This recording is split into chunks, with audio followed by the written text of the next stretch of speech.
तो नाज़रीन यकीनन ज़्यादा इंतज़ार नहीं करना पड़ा होगा, हम फ़ौरन ही वापस आ गए हैं। और अब आज कराची किंग्स और इस्लामाबाद यूनाइटेड का मैच है और मैचेस की डिटेल, तमाम जो मैचेस की सूरत हाल है वो अब कराची की तरफ सौंप दी गई है। अब कराची की पिच पर सवालात होंगे, 11 मैचेस कराची में खेले जाएंगे और देखना ये है कि कराची कैसे मेज़बानी करता है, क्योंकि लाहौर कलंदर्स तो हार गए हैं। अब कहीं कराची में शिफ्ट होने के बाद कराची पर भी कोई असर ना पड़ जाए, क्योंकि फिलहाल PSL हमारे हक में नहीं है। बाबर आजम की बात की जाए तो बाबर आजम किंग ने बेहतरीन स्कोर किया, सेंचुरी की, काफ़ी सूरत हाल जो है वो अपनी तरफ माइल कर ली। जो भी तनकीद थी, जिस भी किस्म के सवालात उनकी कप्तानी के हवाले से शुरू से उठते आ रहे थे, उन सब का जवाब दे दिया। लेकिन लाहौर कलंदर्स को अगर देखा जाए नाजरीन, शाहीन हो, हारिस है, तमाम बॉलिंग लाइन जितनी भी है, बैटिंग लाइन जितनी भी है, उस पर सवालात अभी भी उठ रहे हैं। लेकिन आज बात की जाएगी कराची किंग्स की और इस्लामाबाद यूनाइटेड की। तो नाज़रीन बढ़ते हैं अपने पैनलिस्ट की तरफ। नाज़रीन आप सब की जान PSL की शान हाफिज़ इमरान, अस्सलाम वालेकुम। वालेकुम अस्सलाम, बहुत शुक्रिया मीरा आपका। नाज़रीन दूसरी जानिब स्टैट्स को हमारे सामने लेकर आएंगे, आज वाज़िया कर देंगे कि कौन सी टीम जीतने वाली है। उमर ज़ाहिर, अस्सलाम वालेकुम। वालेकुम अस्सलाम। हाफिज़ साहब, अगर देखा जाए तो शान मसूद और शादाब दोनों का नाम ही शीन से है। सितारों के बारे में नहीं पूछूंगी, लेकिन ये कौन से वाला शीन आज जरा ज्यादा उठता हुआ नजर आ रहा है? देखें, अब ये शीन है या स्वाद है, ठीक है, आइन गईन है, ये काफ लहम है, इसके बारे में अच्छा चलें। आपका मूड मेरा ख्याल ज़रा मुख्तलिफ लगता है। अब ये अलिफ बे है, ते से है, या जीम चे है, या हे खे है, इसके बारे में तो कुछ कहा नहीं जा सकता कि कौन सा शीन जो है वो होगा। लेकिन एक बात तय है, कौन सा शीन शोर डालेगा, एक बात तय है कि किसी एक शीन ने जीतना है। बिल्कुल ऐसे ही है हकीकत। अब ये मत कहिएगा कि एक हमारी अदाकारा थी बहुत नुमाया, उनका नाम भी अदाकारा शीन था, ठीक है। यहाँ पर हमारे एक दोस्त बैठे हुए हैं, बड़े उनका मीडिया इंडस्ट्री से बड़ा पुराना ताल्लुक है, उनको पता होगा कि वो उस अदाकारा से वाकिफ़ होंगे। अदाकारा शीन, अगर आप कुछ मादी में जाते हैं तो आपको मुख्तलिफ अखबारात में जो फ़िल्मी रसायल थे, जो मैगज़ीन्स होते थे, उसमें उनके इंटरव्यूज़ और अखबारात के जो कलर पेजेस होते थे उसमें उनके इंटरव्यूज़ जो हैं वो लोगों ने देखे हुए हैं। तो ये दो शीन नहीं है, ये तो आपने उनका पहला हिस्सा नाम का पहला निकाला है ना, ये वहाँ पर अदाकारा शीन भी थी। तो अब ये देखना है कि आप किस शीन की बात कर रही हैं। आप शीन, ये तो नया कायदा आपने लिख दिया है, ये PTB वाले जो हैं उनको रब्ता करना पड़ेगा। वो लिखें, वो हमें अलिफ अनार बे बकरी पढ़ा रहे हैं, ये शीन शान शीन शदाब पढ़ाएं। तो और क्या, यही तो बात है। कहाँ है अली भाई? काफ़ी दिन हो गए, मेरे ख्याल उनको बुला लें किसी दिन, ताकि वो जो आपकी चीज़ें काफ़ी दिन से रुकी हुई हैं वो तो मंजर आम पर आ जाए। वो शीन जो है वो लाम शादाब जो है, मेरा ख्याल है कि जो कराची वाली शीन है वो, इसमें कोई फ़र्क होता है? कराची की शीन और किस्म की होती है और इस्लामाबाद की कोई और किस्म की होती है? नहीं, शीन ही होता है, लेकिन ये क्रिकेट नहीं, ये होता है, होती है शीन होती है। शीन होती है, अच्छा चले, शीन होती है जी। इसका मतलब ये है कि हमारे एक दोस्त हैं, वो हमारे यहाँ पे दफ्तर के साथी भी हैं, वो उनका नाम भी शीन से है, लेकिन उनका शीन दूसरे लफ्ज़ में आता है, वो शीन है। वो बुनियादी तौर पर शीन है, उनके नाम में इतनी आपको जो है ना वो कशिश नज़र आती है। ये बड़े आपको हर कोई शख्स का नाम ऐसा नहीं होता कि जैसे आपके बाद मीम के बाद ये आती है, फिर रे आती है, फिर आप वापस छलांग लगाती हैं, बे पे चली जाती हैं।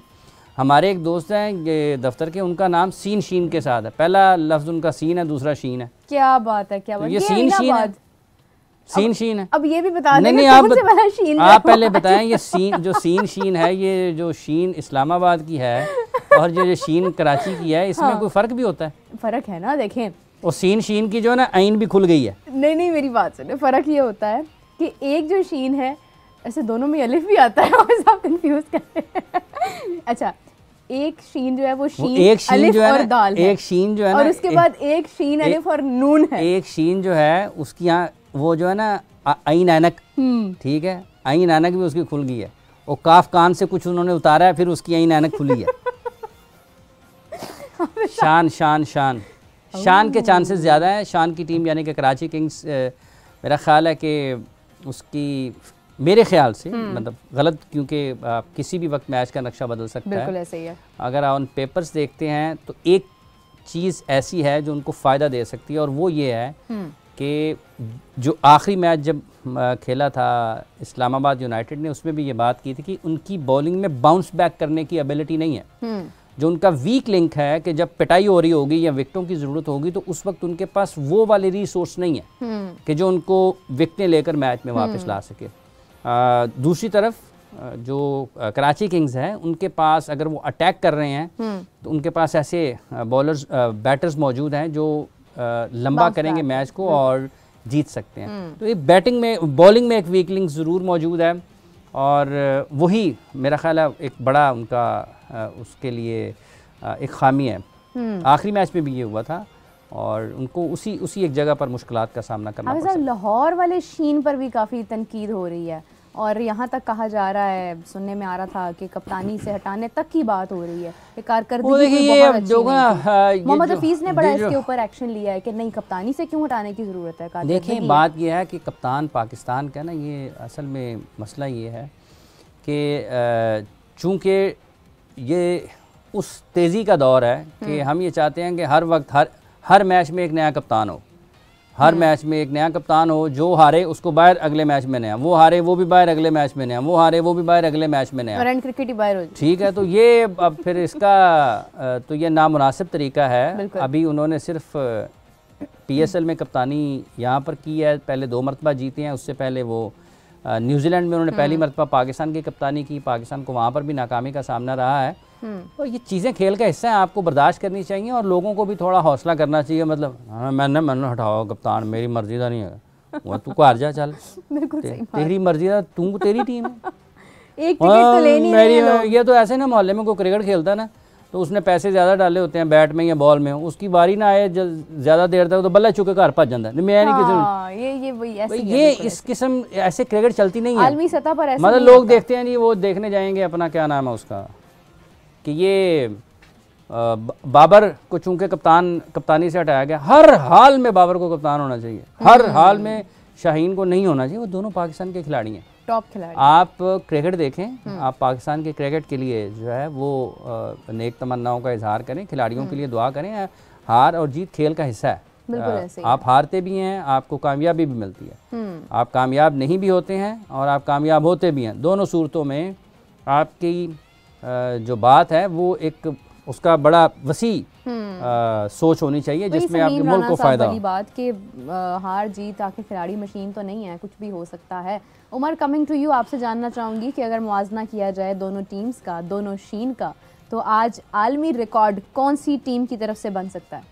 देखिए आलमी रिकॉर्ड का कहना तो ये इट्स प्रीमेच्योर बात है, लेकिन ये ज़रूर है कि कांटेदार मुकाबला हो सकता है। लेकिन जो अगर आप स्टैटिस्टिकली बात करें तो यूनाइटेड बहुत आगे है, अपार्ट ऑफ द फैक्ट कि अभी कोई फॉर्म इतनी अच्छी नहीं, क्योंकि इतने मैचेस भी अभी उन्होंने नहीं खेले, वो रिदम में आ सकते हैं। तो लेकिन यूनाइटेड जो है ये मैच स्टैटिस्टिकली तो जीत सकते हैं, लेकिन जब ग्राउंड में जाएगा तो डिपेंड करेगा जो नर्व्स होल्ड करेगा और जो अच्छा खेलेगा उस दिन, क्योंकि स्टैट्स तो चले एक कॉम्प्लीमेंट कर लेते हैं, लेकिन जो होगी चीज़ें वही अब डिसाइड करेगी ना। तो बात ये है कि जहाँ तक बात है अगर कराची किंग्स के पर्सपेक्टिव पे करें तो KP, कैरन पोलार्ड और शुएब मलिक का जो फैक्टर होगा वो बड़ा इंपॉर्टेंट होगा, क्योंकि हमने देखा है कि कराची किंग्स भी स्ट्रगल ही कर रहा था अगर वो दो ना चलते दो मैचों में। तो वेटरन्स का चलना कराची बड़ा रिलाई करेगा। बाकी शान मसूद का खुद भी चलना बड़ा ज़रूरी होगा कि वो चले, क्योंकि वो कैप्टन भी है टेस्ट के,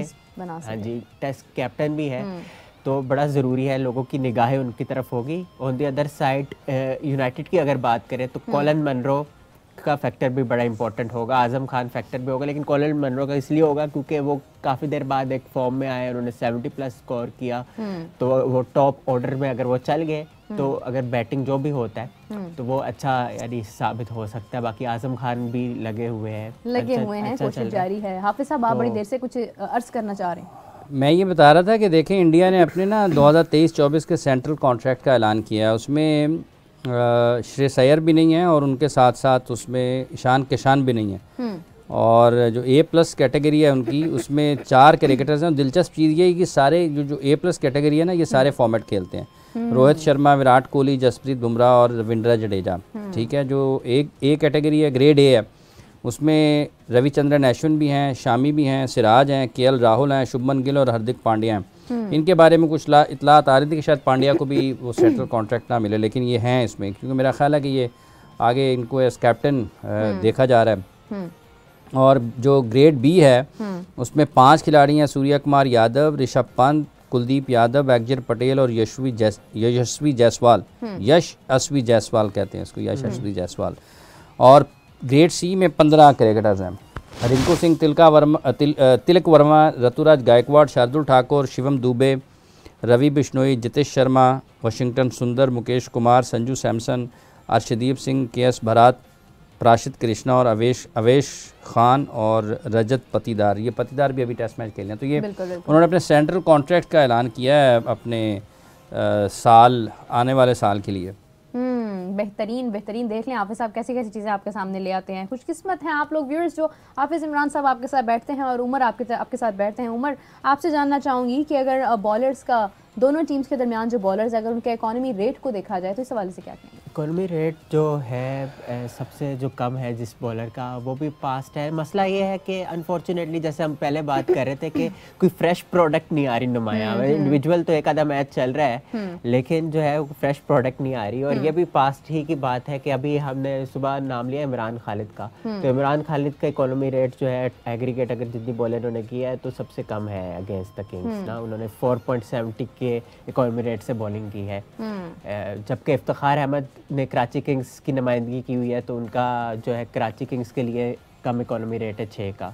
तो लेकिन ओवरऑल वी गॉट टू सी कि कौन जो है कंटेम्प्रेरी परफॉर्म करेगा, क्योंकि अनफॉर्चुनेटली कर तो रहा है ही नहीं कोई जो इंडिविजुअल हमारा कोई स्टैंड आउट बॉलर हो, जो कि एक अच्छी बात नहीं है। बिल्कुल सही। हाफिज़ साहब, अभी कुछ देर पहले मैं इब्तिदा में बाबर आजम की बात करी थी, जैसे बाबर आजम ने सेंचुरी की है, उसके ऊपर बड़े लोगों के इजहारात आ रहे हैं, काफ़ी खुश हैं लोग। अच्छा, अभी बाबर आजम की बात कर रहे हैं? बिल्कुल, मेरा करना बहुत ज़रूरी है क्योंकि इस शो में बाबर आजम का जिक्र लाजमी होना चाहिए। बे से बाबर, आप ये बे से बाबर, बिल्कुल। और आयन से आमिर मोहम्मद आमिर साहब का ये कहना था कि बाबर से मेरी कोई ज़ाती दुश्मनी नहीं है। मैं चाहता हूँ कि जैसे उन्होंने अभी परफॉर्म किया पाकिस्तान के लिए भी वो ऐसे ही परफॉर्म करें आने वाले वक्त में।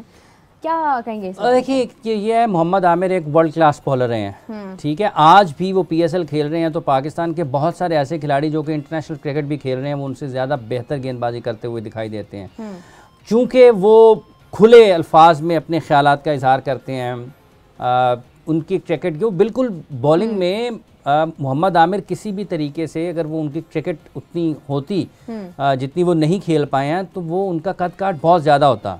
किसी भी तरीके से वो बॉलिंग खेल के शोबे में सलाहियतों के एतबार से, कारकर्दगी के एतबार से बाबर से कम नहीं है। बल्कि आपको ये लगेगा कि जो उन्होंने अपने मुख्तसर से करियर में ICC के टूर्नामेंट्स खेले हैं ना, उसमें उन्होंने मैच विनिंग परफॉर्मेंसेस दी हैं नॉकआउट मैचेस के ऊपर। ये आम खिलाड़ी का काम नहीं होता। 2009 का वर्ल्ड T20 देख लें आप, 2017 की चैंपियंस ट्रॉफी का फाइनल देख लें। आम खिलाड़ियों का काम नहीं होता कि वो परफॉर्म करें नॉकआउट मैच में ICC के इवेंट्स में। आप 1992 का वर्ल्ड कप देख लें जिसमें वसीम अकरम साहब ने, इंजमाम उल हक साहब ने, इन दोनों ने नॉकआउट मैचेस में परफॉर्मेंसेस दी थी। जो टॉप क्लास क्रिकेटर होते हैं, इमरान खान, जावेद मियांदाद का भी नाम उन्हीं में शामिल है। तो ये टॉप क्लास क्रिकेटर्स होते हैं जो नॉकआउट मैचेस में, बड़े मैचेस में परफॉर्म करते हैं। और आमिर का वो टेम्परामेंट है, इसमें कोई शक नहीं है। तो जिस तरह की वो क्रिकेटर हैं और वो बोलते हैं, अपने ख्यालात का इजहार करते हैं, चूँकि बाबर आजम की बैटिंग के हवाले से उनका ख्याल बहुत मुख्तलिफ रहा है लोगों से, और लोग उनको इस वजह से शायद जो कि बाबर को पसंद करते हैं उनको नापसंद करते हैं, क्योंकि वो उनके स्ट्राइक रेट के हवाले से या उनकी बैटिंग के अंदाज से, बिलखसूस T20 क्रिकेट में ज़रा मुख्तलिफ अंदाज में गुफ्तगू करते हैं। तो इस वजह से लोग ये समझते हैं कि शायद वो उनको ज़ाती तौर पर नापसंद करते हैं। तो ये उनके पसंद करने वालों का, जो बाबर के फ़ैन्स हैं, उनका ये ख्याल है कि वो मोहम्मद आमिर शायद कुछ गलत बात करते हैं। उनका अपनी राय है। वो भी पाकिस्तान के लिए क्रिकेट खेले हैं, उनके भी खिदमात है पाकिस्तान के लिए, उनकी भी कामयाबियाँ हैं पाकिस्तान के लिए। और अगर उनकी किसी बात को लेकर बाबर आजम को एक नई सोच मिली है कि मैंने अपने आप को बेहतर करना है, तो वो किसका फ़ायदा है? पाकिस्तान का ही फ़ायदा होना है। सही बात है। सो लोगों के अपने ख्यालात होते हैं। लोग ये समझते हैं कि शायद कुछ ऐसा है, अगर है भी है तो फिर क्या है मतलब उन्होंने ये कहा कि मेरी उनसे ज़ाती कोई नहीं है। जो बात की है वो पाकिस्तान की क्रिकेट के लिए की है। तो पाकिस्तान की क्रिकेट के लिए अगर उन्होंने कहा है और उससे बाबर की बैटिंग में बेहतरी आई है तो पाकिस्तान की क्रिकेट को फ़ायदा है। लोगों को ये ज़रूर देखना चाहिए कि क्रिकेटर्स के बारे में मतलब इतना ज़्यादा ना किसी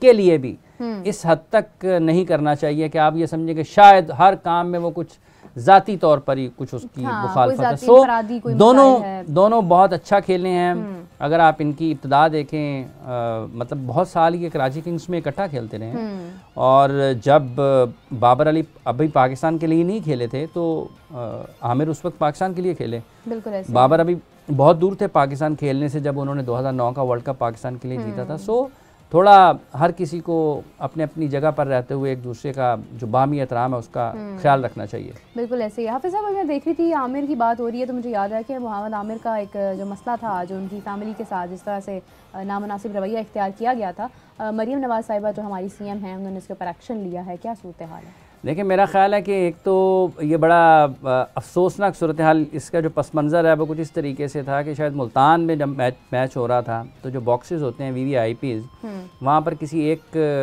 बॉक्स में फैमिलीज़ थी, अहल खाना थे खिलाड़ियों के बैठे हुए। तो ज़िले इंतज़ामिया ने जो रिपोर्ट, वो आमिर ने ट्वीट भी किया था उसका, हाँ। तो उनको आकर वहाँ से उठा दिया गया। उसके बाद फिर ये मीडिया ने इसको रिपोर्ट भी किया, इसकी ख़बरें भी शाया हुई, नशर भी हुई, और उसके बाद फिर मोहम्मद आमिर बरहम भी थे उस पर। उन्होंने इसका मोहसिन नकवी साहब से भी गुजारिश की, ट्वीट किया उन्होंने कि वो इस पर एक्शन लें। फिर जब मरीम नवाज़ साहिबा ने वज़ीर आला बनी पंजाब की, मुल्क के सबसे बड़े सूबे की, तो उन्होंने एक ट्वीट फिर कर दिया, उसमें उन्होंने मरीम नवाज़ साहिबा को टैग कर दिया। और उसके बाद फिर मोहम्मद आमिर ने, उसने मतलब मोहम्मद आमिर साहब ने ट्वीट किया तो कुछ ना कुछ तो होना ही था। बिल्कुल। तो फिर उसके ऊपर जो उनका ट्वीट था उसके ऊपर बात आगे बढ़ी, और मरीम साहिबा जो कि पंजाब की वज़ीर आला हैं और पहली खातून वज़ीर आला हैं, उन्होंने इस पर जो वो कर सकती होंगी उन्होंने किया। फिर मोहम्मद आमिर ने दोबारा एक ट्वीट किया इस सारी कार्रवाई के बाद कि मरीम साहिबा ने उनको फ़ोन किया बुनियादी तौर पर। अब आप ये हैरान होंगे कि फ़ोन क्यों किया। भाईजान, आप सुन रहे हैं कि नहीं सुन रहे? नहीं सुन रहे। इसी तरीके से जो जब तक मरीम साहिबा वज़ीर आला नहीं बनी थी तो कोई मोहम्मद आमिर की भी नहीं सुन रहा था। तो फिर जब वो वज़ीर आला बनी उसके बाद मेरा ख्याल है फिर उन्होंने एक्शन किया, जो भी वो कर सकती होंगी। तो मोहम्मद आमिर ने बाद में फिर ट्वीट करके कहा कि उनका बहुत शुक्रिया, उन्होंने वो मामला उनका हल हो गया। तो उसका ये है। तो इस तरह यहाँ पर 3-4 लोग बैठे हो नहीं सुन रहे हों तो इस तरह ही लगता है कि जो अफसरान हैं, अरबाब इख्तियार हैं या इक़्तिदार में लोग हैं, वो भी नहीं सुनते किसी की। अच्छा, नहीं, एक्चुअली ऐसा है कि मामला आपके सुन लिए जाते हैं, शायद उसमें वक्त हो, अगर आपकी आवाज़ बुलंद हो तो मामला हल हो जाते हैं। हाफिज़ साहब, अभी बाबर की बात हम कर रहे थे तो मैं एक चीज़ और ऐड करना चाहूँगी कि बाबर की ICC की रैंकिंग में पोजीशन और डाउन चली गई है। और ये भी मोहम्मद आमिर की वजह से हुआ है? नहीं, लेकिन ये ऐसा हुआ है। अच्छा, मैंने कहा शायद ये भी मोहम्मद आमिर की वजह से तो नहीं होगा कि कुछ कह रही मोहम्मद आमिर ने कुछ कह दिया तो ICC में उनकी रैंकिंग नीचे चली गई। टेस्ट रैंकिंग उनकी नीचे गई है। बिल्कुल। और अगर हम टेस्ट रैंकिंग की बात करते हैं तो देखें, माजी करीब में उन्होंने जो टेस्ट मैचेस खेले उनकी कारकर्दगी ठीक रही भी नहीं है। वो चौथे से 5वें नंबर पर चले गए हैं। केन विलियमसन जिन्होंने भी बड़ी सेंचुरियाँ की हैं यके बाद दीगरे, मेरा ख्याल है ईच इनिंग 100 किया उन्होंने भी टेस्ट में, मेरा ख्याल है कि ईच इनिंग 100 किया, या 2 मुसलसल टेस्ट मैचेस में 100 किए हैं। और स्टीव स्मिथ जो हैं वो दूसरे नंबर पर हैं, जो रूट तीसरे नंबर पर आ गए हैं, बाबर चौथे से 5वें पर चले गए हैं, जसप्रीत बुमराह जिनको अभी सेंट्रल कॉन्ट्रैक्ट भी मिला है इंडिया की तरफ से, वो उनकी पहली पोजीशन है। शाहीना अफरीदी जो हैं वो एक दर्जे तरक्की करके 12वें नंबर पर आ गए हैं। ऑलराउंडर्स में रविंद्रा जडेजा साहब वो भी इंडिया के हैं, वो पहले नंबर पर हैं। तो वनडे रैंकिंग जो है उसमें लेकिन बाबर आजम वनडे में पहले नंबर पर है। वाओ, क्या बात है। वनडे में पहले नंबर पर हैं। शुभमन गिल दूसरे पे हैं, विराट कोहली तीसरे पे हैं। ये भी बड़ी दिलचस्प चीज़ है कि पिछले 2-3 महीनों से जो रन्स हैं विराट कोहली के सबसे ज़्यादा हैं। उसने वर्ल्ड कप में टॉप स्कोरर था। बाबर उसके बाद कहीं खेले नहीं वनडे, ठीक है। शुभमन भी मेरा ख्याल इंडिया भी कहीं वनडे नहीं खेला है, टेस्ट T20 और टेस्ट मैचेस ही खेले हैं। तो जिसने सबसे ज़्यादा रन्स किए हैं वो तीसरे नंबर पर है। तो मुवाजना बनता है बाबर और कोहली का। हाँ, मुवाजना फारिग होकर करते हैं प्रोग्राम के बाद, ठीक है। और जो महाराज हैं वो वहाँ पर पहले नंबर पर हैं, साउथ अफ्रीका के। तो बाकी उसमें हैज़लवुड जो हैं दूसरे, और एडम जैम्पा तीसरे पर हैं। अफ़गानिस्तान के मोहम्मद नबी भी पहला नंबर है। और T20 की जो रैंकिंग है उसमें सूर्या कुमार यादव पहले नंबर पर हैं, दूसरे नंबर पर फिल सॉल्ट हैं। बाबर आजम यहाँ पर भी हैं चौथे पर, और तीसरे पर मोहम्मद रिजवान है। तो उसी कह रहे हो क्रिकेट बहुत चंगी हो रही है। जहाँ ये बात हो रही है वहाँ पर टॉस की भी सूरत हाल आ गई है। इस्लामाबाद यूनाइटेड ने टॉस जीतकर फील्डिंग पहले करने का फैसला किया है। क्या कहते हैं हाफिज़ साहब, उमर, फैसला दुरुस्त है? देखें, चेस में जाते हैं तो जो बॉलिंग है उनकी, उसमें उनको मुश्किलात हो सकती थी, ठीक है। अब वो जाएंगे, मतलब बैटिंग के ऊपर इंहिसार किया कि वो चेज़ वो करेंगे। बिल्कुल। तो ये स्किल जो टेस्ट होगा अब ये होगा कि कितने रन्स ऑन बोर्ड करता है कराची। अगर आप उनकी इस्लामाबाद की बैटिंग की तरफ देखते हैं तो वहाँ पर आपको ये ज़रूर लगता है कि आज़म खान ने जैसे पिछले मैच में खेला, कॉलन मुनरो को बड़े अच्छे रन्स उनकी तरफ से भी आए। आसिफ अली भी इसी टीम का हिस्सा हैं इस्लामाबाद यूनाइटेड का। फिर एलेक्स हेल्स भी मेरा ख्याल आज का मैच खेल रहे होंगे। आसिफ अली पेशावर ज़ल्मी, सॉरी आसिफ अली पेशावर ज़ल्मी कल, ठीक है, इस्लामाबाद यूनाइटेड में। तो ये फ़हीम अशरफ भी इस्लामाबाद यूनाइटेड में है। तो इनकी, लेकिन मैच इनका फंसना है ऊपर से ही। रन्स के जो बड़ा हिस्सा है ना, शादाब की अपनी बैटिंग ऑर्डर क्या होता है, एलेक्स हेल्स वापस आए हैं, कॉलन मुनरो हैं, शादाब हैं, फिर इसके साथ आज़म खान है, तो जॉर्डन कॉक्स भी इसी टीम का हिस्सा है। तो देखना यह है कि किस तरीके से आगे चलते हैं, क्योंकि जॉर्डन कॉक्स उन्होंने ओपन कराया था एलेक्स हेल्स की अदम मौजूदगी में, तो अपनी बॉलिंग को शायद बचाया हो। और चूंकि पहला मैच है ना कराची में, एक वजह यह भी है कि पहला मैच है, वो पिच को उनको अंदाज़ा हो जाएगा सेकंड इनिंग्स में कैसा खेलता है। अगर पिच थोड़ा सा स्पिनर्स के लिए मददगार है तो इमाद भी इसी टीम का हिस्सा है इस्लामाबाद यूनाइटेड का, और उनको अंदाज़ा होगा कि अगर पिच में कुछ स्पिनर्स के लिए मदद मौजूद है तो इमाद खासे मुश्किल हो सकते हैं। चेज़ के लिए इसीलिए गए होंगे कि पिच का अंदाज़ा हो गया होगा, तो फिर उनको ज़रा सेकंड इनिंग्स बैटिंग में थोड़ा सा ये आइडिया होगा कि हमने टोटल की तरफ कैसे जाना है। बिल्कुल सही बात है, बिल्कुल सही बात है। मोहम्मद नवाज़, शोएब मलिक दूसरी जानिब हैं और उनसे भी खासी तवक्कुआत हैं।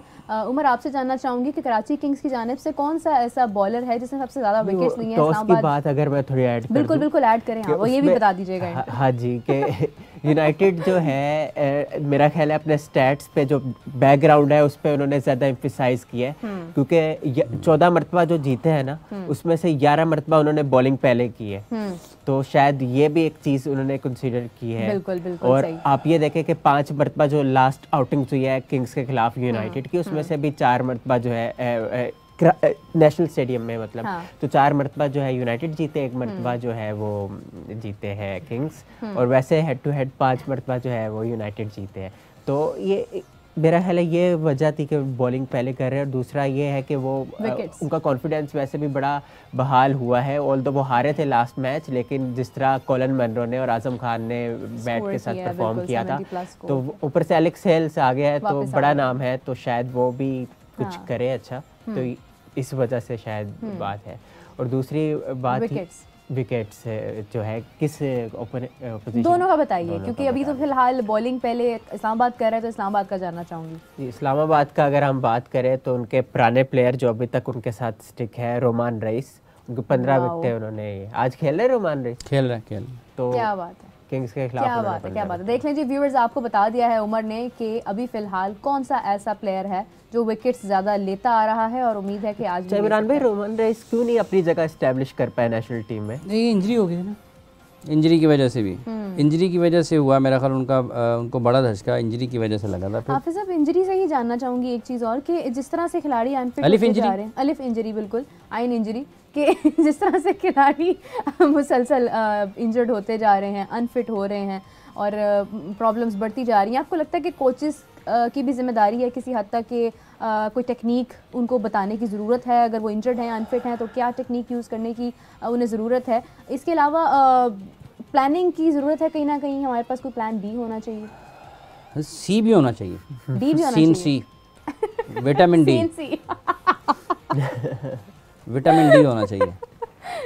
देखिए इंजरीज हैं, क्रिकेट खेलते हैं प्लेयर सारा साल, बाज़ औक़ात आप को रिकवरी का टाइम नहीं मिलता उतना ज़्यादा, बाज़ औक़ात आपकी पुरानी इंजरी होती है, वहीं पर दोबारा आपके ज़ोर पड़ता है और वहीं से आपको दोबारा तकलीफ़ आ जाती है, बाज़ औक़ात आपको चोट लग जाती है, तो किस्मत का भी उसमें है ना। आप देखें कि एक अच्छा भला खिलाड़ी अचानक, जैसे हारिस रऊफ, बॉलिंग अच्छी नहीं हो रही थी, बॉलिंग अच्छी हुई है तो बॉलिंग करने के काबिल ही नहीं रहा, बिल्कुल ऐसे। तो ये बेंच स्ट्रेंथ होनी चाहिए आपके पास, कि आपके पास मुतबादिल खिलाड़ी होने चाहिए जो आपके टॉप क्रिकेटर्स अगर कहीं ना कहीं सब ने हमेशा तो नहीं खेलना ना, और सब ने हमेशा फिट भी नहीं रहना होता। ऐसे ये ही है। खेल का हिस्सा है इंजरीज।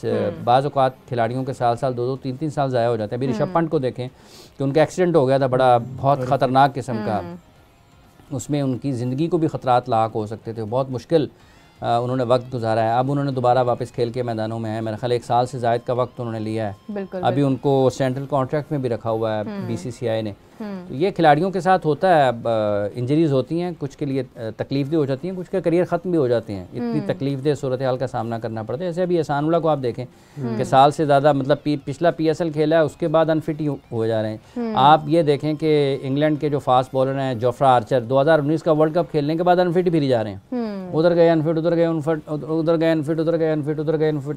ये वर्ल्ड कप में भी आए थे, रिजर्व प्लेस में थे। तो ये है मतलब बाज़ औक़ात खिलाड़ियों के साथ मुश्किल वक्त होता है, तवील हो जाता है। लेकिन पाकिस्तान के नुक्ते निगाह से बैकअप होना चाहिए, ताकि आपको कम अज़ कम एक नसीम शाह अगर अनफिट हों, एक शाहीन आफरीदी अनफिट हों, तो उसके बाद आपको और लोग हों आपके पास जो आपकी नुमाइंदगी कर सकें। बिल्कुल, जो आपकी नुमाइंदगी कर सकें। हाफिज़ साहब, अभी कलंदर्स की जानिब से जो हेड कोच हैं वो भी काफ़ी मायूस हैं, जाहिर है होना बनता भी है। जिस तरह वो से कौन सा पहली मरतबा हो रहे हैं हारती है, लेकिन हाफिज़ साहब 6 मरतबा विनर टीम है। देखिए 6 मरतबा हारे हुए हैं ना पहले उसे, वो बहुत बुरे तरीके से उनको मेरी बात सुन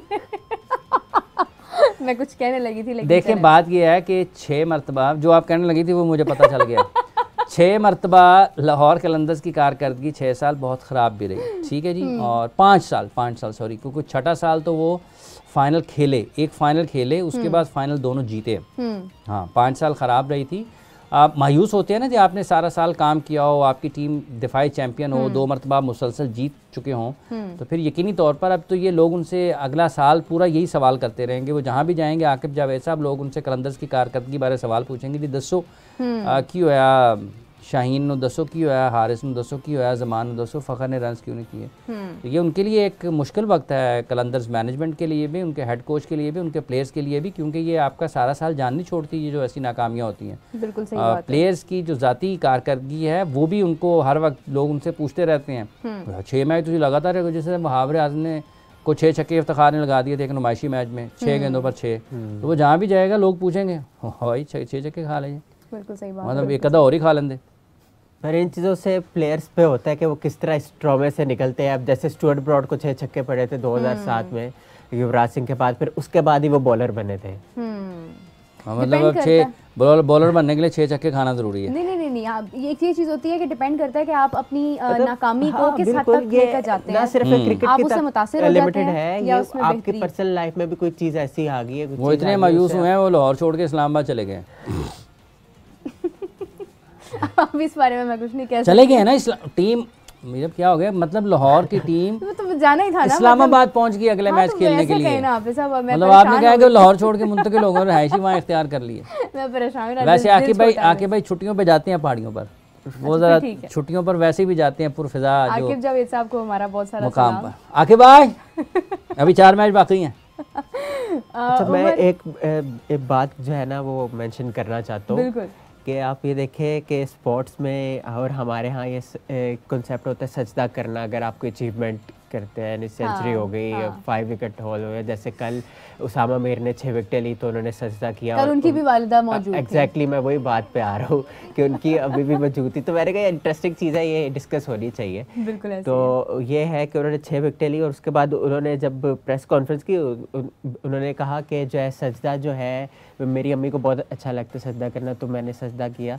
तो खैर ये चीज़ें बड़ी ज़बरदस्त चीज़ें हैं, ठीक है ना, एक इमोशनल चीज़ें भी है। लेकिन मैं ये नहीं कहूँगा कि वाह एक परफॉर्म कर दिया तो स्टार बन गए, got to show some consistency as well. तो ये सारी चीज़ें। लेकिन एक बात मैंने सोची कि स्पोर्ट्स में भी जो है ना सजदे की जो रवायत हमारे यहाँ से रही है वो ट्रेस उनका होता है 1970 से, 1978 से हॉकी से शुरू हुआ था ये।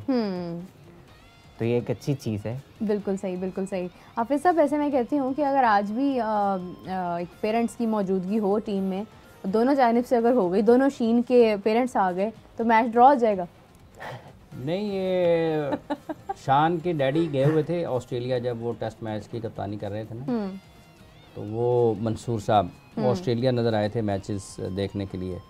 और शादाब के वालिदैन भी माजी में आ चुके हैं स्टेडियम। मेरा ख्याल पिछले PSL में या उससे पिछले PSL में एक मैच में ठीक है, 2 मैचेस में वो भी थे, बाबर से मिले भी थे। क्योंकि सबसे खूबसूरत चीज़ ये है कि जब मैं कल उस दिन बाबर की मदर आई हुई थी तो उनकी सेंचुरी हुई। अभी हर मैच में ऐसा नहीं हो सकता ना, तो सारे अपने वालिदैन को साथ ही ले जाएं।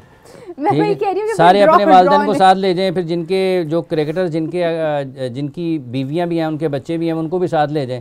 तो वो कहे जी देखो जी ये मेरे बच्चे हैं, वो कहे जी मेरे बाबा ने आज 100 करना ही करना है, ठीक है। और जो बाबा है उनके जो वालिदैन वो बैठे मेरे पुत्र ने 100 करना ही करना है। तो ऐसे तो नहीं होता ना, ये तो आप कभी हो जाता है और अक्सर नहीं होता। दुआओं में ताकत बहुत है वैसे। ठीक है, लेकिन देखें बात यह है कि वो सबकी दुआएं दूसरी टीम भी कर रही होती है, ये नहीं है कि वो नहीं कर रही होती। ये प्रोफेशनल गेम है, ये आपको कभी आप अच्छा खेलते हैं, कभी आप नहीं खेलते हैं। ये उनके लिए खुशकिस्मती है कि उनकी वालदा ग्राउंड में मौजूद थी और उन्होंने सेंचुरी कर दी बाबर आजम ने।